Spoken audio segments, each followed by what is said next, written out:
Hi, good morning everyone. Now in this session related to Indian economy, we'll be discussing on the types of NPA because in the previous session we have discussed about what is an NPA exactly. Now based on the time period, now classification of NPAs is based on time period only up to how many months the repayment related to that loan has not been done. So, in simple terms, for example, if a loan is taken, principal plus either principal or interest on that loan is not paid for 90 days, that is defined as a general non-performing asset. Then that loan itself becomes a non-performing assets. But based on the time, if it is up to 90 days, greater than or equal to 90 days, it is non-performing assets. But if it is more than 3 months, what happens? For example, I'll take time period here. This classification of non-performing assets is based on time period only. So 90 days time period is one classification. 90 days means you can take it as 3 months. 12 months, if it is not paid up to 12 months, if either interest or principal is not paid up to 12 months, it is another classification. In between 12 to 8 months, one classification is there.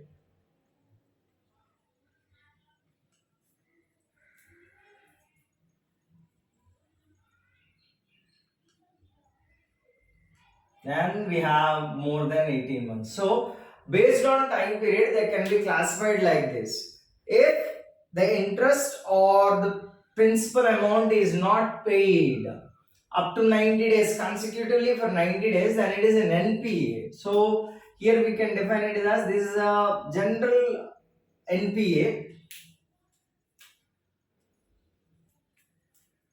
and whatever the asset is there behind this one, whatever the non-performing asset concept is there, and whatever the loan is there on that one, it automatically becomes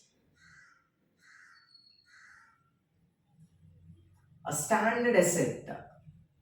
This is non-performing assets, and in that one, if the period is 12 months, then it becomes a standard asset. If the time period, so it is not even paid up to 18 months also, then it is a substandard asset. If it is not paid more than 18 months,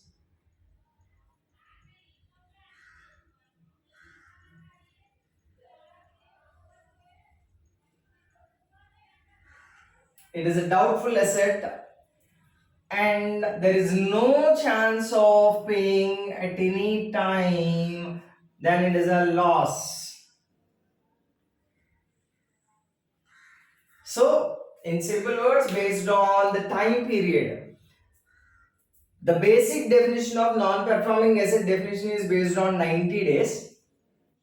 If the person or the organization is not paying whatever the interest or premium is there, and the time period has crossed in between 90 and 3 months to 12 months, then it will be a standard asset. 12 months to 18 months, that means up to 18 months also no returns are there, that is a substandard asset.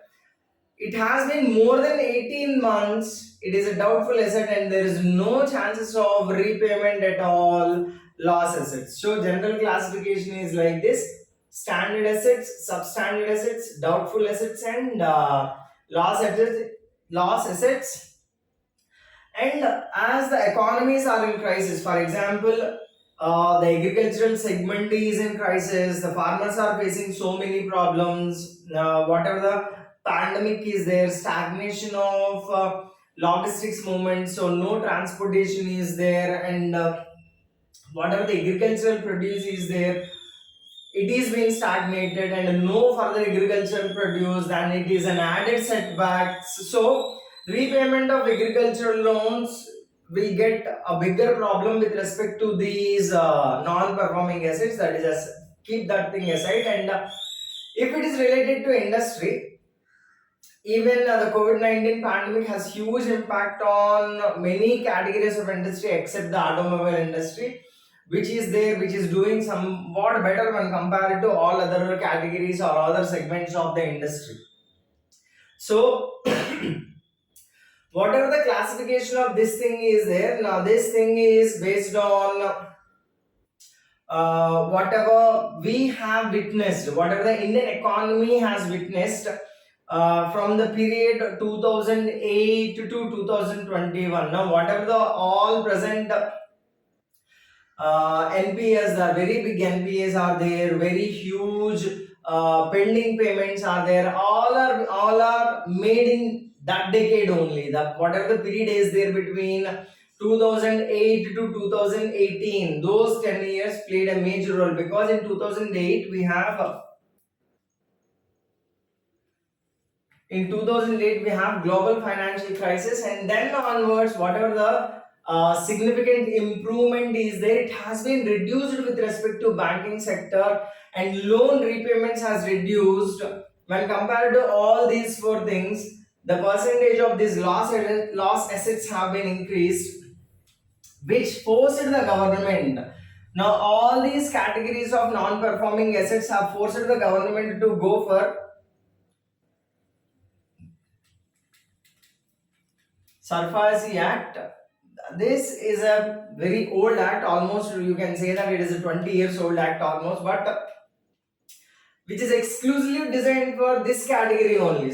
As the time period is increasing, they are not paying anything, the banks are not getting anything, whatever the net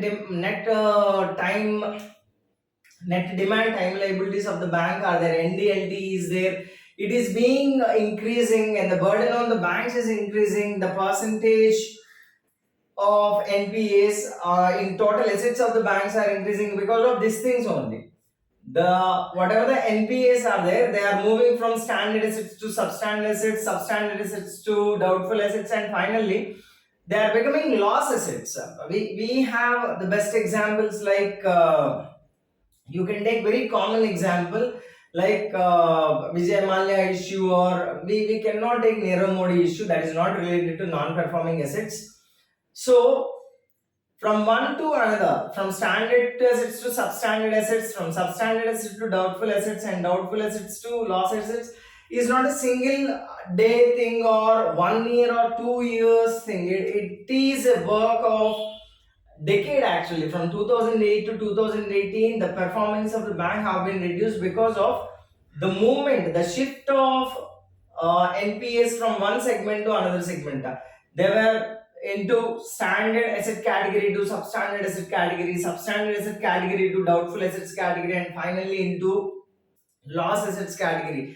As the number of loans are increasing in this segment, in this particularly in loss assets segment, the banks are unable to collect the things, whatever the pending repayments are there, they are unable to collect them. And the biggest problem is, when the banks are struggling like this, at the same time prompt corrective action framework has been introduced. So based on prompt corrective action framework, no expansion of the bank is possible, it cannot do more positive action. So on banks, one incident after another incident, for example, if you have a non-performing assets burden, then if you are having more non-performing assets burden, then PCA framework burden also increased.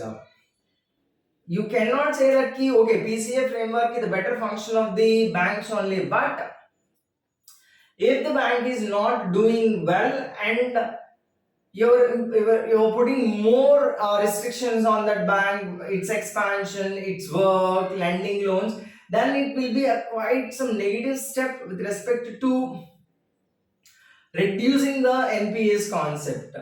So to conclude this session, this classification is a very important classification, because not only on the definition point of view, the definition is quite simple: 12 months, 12 to 18 months, more than 18 months, no chances of repayment. So this kind of thing is quite simple, but the most important thing is how they are being converted into one category into another category, and that conversion is playing a major role. Focus on that one, because we have witnessed the first wave, we have witnessed the second wave, and we are expecting more negative impacts with third wave also. If one is followed by another, one wave is going to be followed by the other another one, then there will be huge impact on these money markets, because in money markets this banking segment only is going to play major role. There is a possibility of slight decrease in the percentage of NPAs, but that also not sure if the economy goes like this. So that's all about this classification of NPAs. If you want to simply focus on the definition, it's quite simple. If you want to elaborate it and if you want to add it with contemporary issues, then it becomes somewhat more difficult. So I'm concluding this session here with respect to types of NPAs, and I'll explain reasons of NPAs in my next video. Thank you.